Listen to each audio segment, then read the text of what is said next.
নমস্কার শ্রীজি মহারাজ। আজ আপনাদের সামনে শ্রীমদ ভগবদ গীতার প্রথম শ্লোক নিয়ে আলোচনা করব।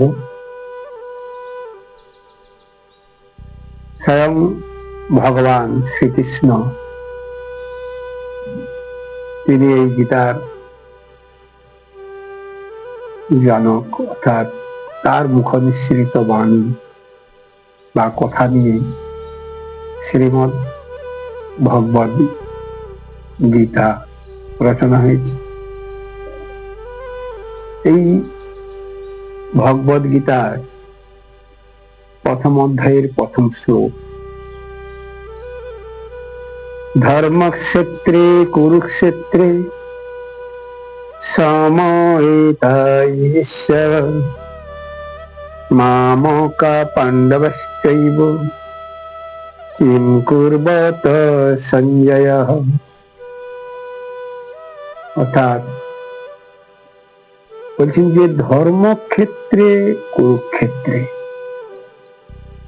ধর্মক্ষেত্র মানে যেখানে ধর্মের আদান প্রদান হয়, ধর্মের আদান প্রদান যেখানে হচ্ছে সেটা হচ্ছে ধর্মক্ষেত্র।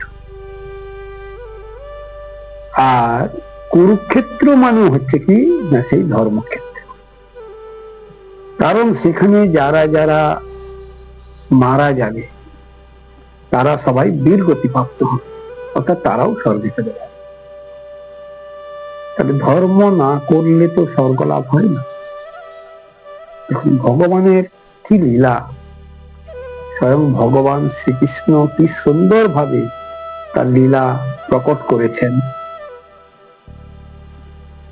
যে ধর্মক্ষেত্রে কুরুক্ষেত্রে, মানে অনেকে হয়তো ভাবছেন যে ধর্মক্ষেত্র ঠিকই আছে, যে ধর্মক্ষেত্র মানে যেখানে ধর্মের আদান প্রদান হয়, ধর্ম রক্ষা করা হয়, ধর্মের জয় জয়কার হয়। আর কুরুক্ষেত্র মানে অনেকে ভাবে কি যে শত্রুপক্ষ বা যেখানে শত্রুদের বিনাশ হয়, শত্রুদের ধ্বংস, সেই ক্ষেত্রে। কিন্তু না, এখানে ধর্মক্ষেত্রে কুরুক্ষেত্রে দুটোই কিন্তু ধর্মক্ষেত্র। কারণ কুরুক্ষেত্র ছিল সেদিন ধর্ম প্রতিষ্ঠার একটা বড় ভূমি, পুণ্যভূমি। অর্থাৎ যে স্থানে যুদ্ধ হয়েছে সেই যে কুরুক্ষেত্র, কুরুক্ষেত্রটাও ধর্মভূমি। তাই কি সুন্দর ভাবে বলেছেন যে ধর্মক্ষেত্রে কুরুক্ষেত্রে সমবেতা ঈশ্বর। স্বয়ং ভগবান তিনি শুরু করলেন কোথায়? অন্ধ ধৃতরাষ্ট্রকে। অন্ধ ধৃতরাষ্ট্রের মুখের কথা দিয়ে শুরু করলেন যে তিনি প্রথম শ্লোকটি বলুন। কি দারুণ মহিমা, কি দারুণ একটা লীলা। কারণ ভগবান দেখলেন যে কারা ভগবানকে ডাকে, যারা কিছু জানে না, বুঝে না, যারা প্রচুর জ্ঞানী, প্রচুর শিক্ষিত হয়ে যায়, তারা দেখুন ভগবানকে কিন্তু তর্ক বিতর্ক করে, ভগবানের নানা রকম ভাবে তারা মূল্যায়ন টেনে এনে একে অপরে কি হয়, দেশ বিদেশে জড়িয়ে গিয়ে সবাই সবাইকে ছোট করে ফেলে। ভগবান যেটা বলছে যে সবাই সবাইয়ের সাথে মিলেমিশে একটা বড় জায়গা করতে, কিন্তু সেখানে দেশ বিদেশে যদি নিজেদের ক্ষতি করা হয়, নিজেদের ছোট করা হয়, তাহলে কি হয়, ভগবানেরও কষ্ট হয়। তাই তিনি দেখাতে চাইলেন, পথ দেখাচ্ছেন কাকে না, তিনি প্রমাণ করে দিতে চাইছেন যে আমি অন্ধকেও পথ দেখাতে পারি। ভগবান কি সুন্দর করে তার লীলা প্রকট করছেন যে আমি অন্ধকেও পথ দেখাতে পারি। যে অন্ধ সে ভাবছে আমার আর কেউ নেই, না, ভগবান যার জন্য প্রথম শ্লোকে অন্ধ ধৃতরাষ্ট্র কি, ধৃতরাষ্ট্র কথার অর্থ কি, যিনি ধৃত অর্থাৎ ধরে রেখেছেন কাকে না, রাষ্ট্র। হয়তো সবাই জানি আমরা যে ধৃতরাষ্ট্র অন্ধ এবং ধৃতরাষ্ট্র অনেক খারাপ খারাপ সিদ্ধান্ত নিয়েছেন এবং ধৃতরাষ্ট্রের জন্যই কুরুক্ষেত্র যুদ্ধ হয়েছে, সবটাই সত্য। কিন্তু তার থেকেও বড় সত্য যে ভগবান কাকে দিয়ে তার ধর্ম প্রচার করবে। তাই ভগবান গীতার প্রথম শ্লোক অন্ধ ধৃতরাষ্ট্রের মুখের বচন দিয়ে শুরু করলেন। তিনি বলছেন কাকে? সঞ্জয়কে। যখন যুদ্ধের আগে ব্যাসদেব এলেন, ধৃতরাষ্ট্রকে বললেন যে এই যুদ্ধের যা কিছু ঘটনা ঘটবে সব আপনি আপনার এই রাজপ্রাসাদে বসে দেখতে পাবেন। আপনাকে আমি দিব্য দৃষ্টি দান করতে চাই। তখন অন্ধ ধৃতরাষ্ট্র তিনি রাজি হলেন না। তিনি বললেন যে না, আমি তো অন্ধ, আমি জন্মান্ধ, আমি দৃষ্টি নিয়ে কি করব? তার চেয়ে বরং ওই দৃষ্টিটা সঞ্জয়কে দেওয়া হোক। সঞ্জয় সবকিছু দেখে আমাকে বলবে, আমি বিচার করে আমি তার সিদ্ধান্ত নেব। দেখুন অন্ধরা কত সচেতন। কারণ সে যদি নিজে দেখে যতটা কষ্ট হয়, সে যদি শোনে তার থেকে কিন্তু অনেক কম কষ্ট হয়। এটা আমরা যেমন বুঝি, একজন অন্ধ হয়েও কিন্তু সে খুব বোঝে। তার বোধ ক্ষমতা এত সচেতন, এত তীব্র, এত তীক্ষ্ণ, যেটা আমরা যারা ভালো, আমরা এতটা চিন্তা করতে পারি না, আমরা ভাবতে পারি না। আমরা মনে করি আমাদের সব আছে, আমাদের সব আছে, কিন্তু না, একজন অন্ধের মধ্যে অনেকটা আছে। তাই বোধহয় বলতে শোনা যায় যে অন্ধ, বোবা, খোড়া এরা সব এক গুণে বাড়া, অর্থাৎ পার্থিব। সাধারণ মানুষের থেকে ওদের আরেকটু অনুভব ক্ষমতা একটু বেশি থাকে।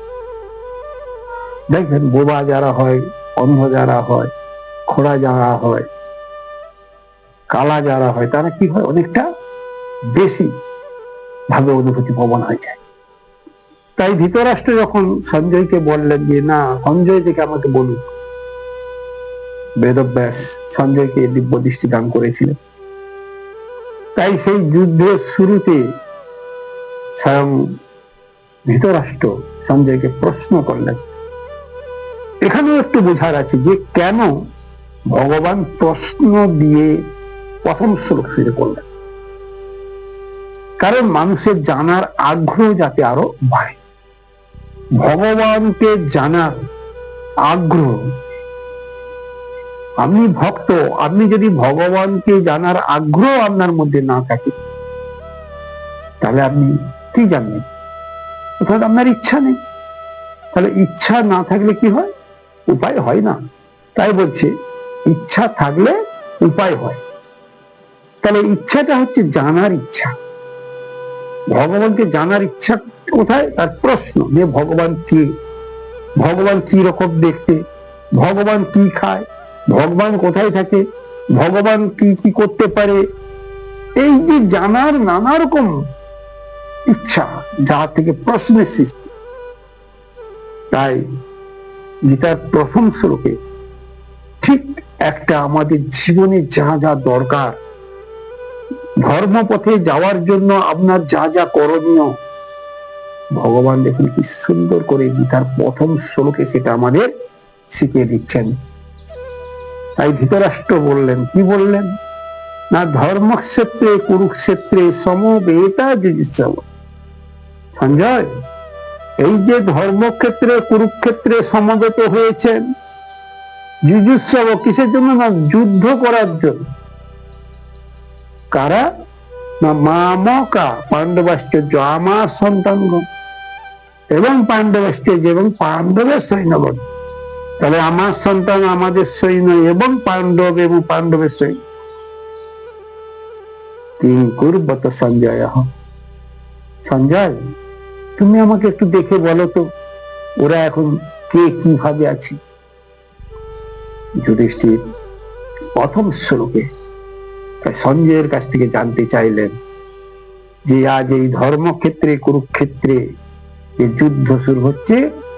এখন আমাদের পক্ষ অর্থাৎ কৌরব পক্ষ এবং পাণ্ডব পক্ষ উভয় পক্ষ কে কিভাবে এখন কি করছে তুমি একটু দেখে আমাকে বলো।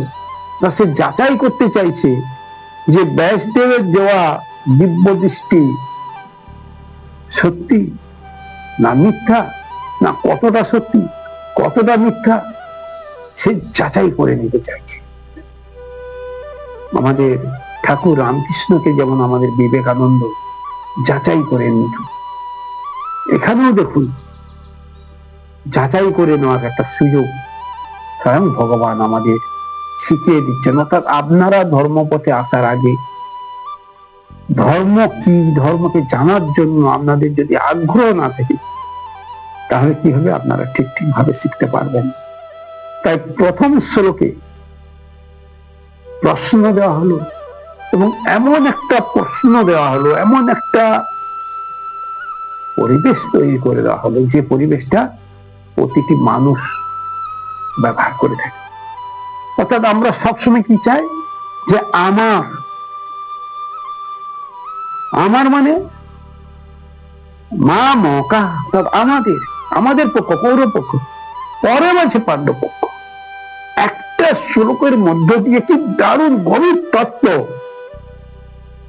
ভগবান আমাদের সামনে প্রকাশিত করেছে। যে আমরা যারা মানুষ তাদের মন কেমন কেমন হয়, তাদের মন, তাদের চাওয়া পাওয়া কেমন হয়, তাদের ইচ্ছা শক্তি কেমন হয়, তাদের আরো যে অনুভূতি, খুব সূক্ষ্ম অনুভূতি, সবকিছু ওই প্রথম শ্লোকে ভগবান কি করলেন, একবারে উজাড় করে দিলেন। অর্থাৎ মানুষের যা কিছু ওই একটা শ্লোক, প্রথম শ্লোকে রয়েছে।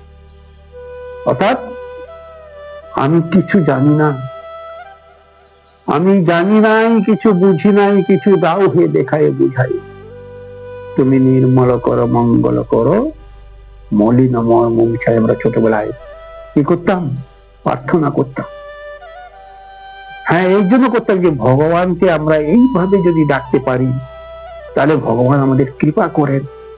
ঠিক একইভাবে গীতার প্রথম শ্লোক কি সুন্দরভাবে প্রতিটি মানুষের কাছে যাতে স্মরণীয়, বরণীয় এবং গ্রহণীয় হতে পারে তার জন্য তিনি সুন্দর করে শ্লোকের প্রথম সূত্রপাত করলেন যে ধর্মক্ষেত্রে কুরুক্ষেত্রে সমবেতবিশ্বং মামকা পাণ্ডবশ্চৈব কিং কুর্বত সঞ্জয়।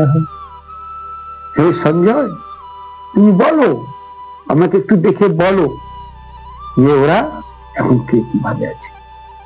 অর্থাৎ আমরা সবসময় কি করি, নিজেরটা আর অপরেরটা। ওই প্রথম শ্লোকেই ভগবান বলেছেন যে কি সুন্দর করে, যে পরচর্চা পরনিন্দা পাপ কাজ। তাই প্রথম শ্লোকে মানুষ কি শিখালো বা মানুষকে কি শিখালো, যে আমরা পরচর্চা করতে খুব ভালোবাসি। প্রথম শ্লোকেই আমাদের এত ত্রুটি, এত ভুল, আমাদের চাওয়া পাওয়ার মধ্যে আমরা ভগবানকে না দেখে আমরা নিজেরটাকে যে খুব বেশি করে দেখি। গীতার প্রথম শ্লোকে তার একটা জীবন্ত প্রমাণ এবং উদাহরণ তিনি প্রকট করে দিলেন, তার লীলা। তাই সবাই গৌর ভক্ত মন্ডলী এবং আমার কৃষ্ণ ভক্ত মন্ডলী এবং বৃন্দাবনবাসী সবাইকে, সকল ভক্তকে তাই বলছি, একটু ভাববেন, প্রথম শ্লোকটাকে ভাবতে বলছি। দেখবেন আপনার জীবনটাও হয়তো প্রভুর কৃপায় ধন্য হয়ে যাবে। তাই গৌর প্রেমানন্দে হরি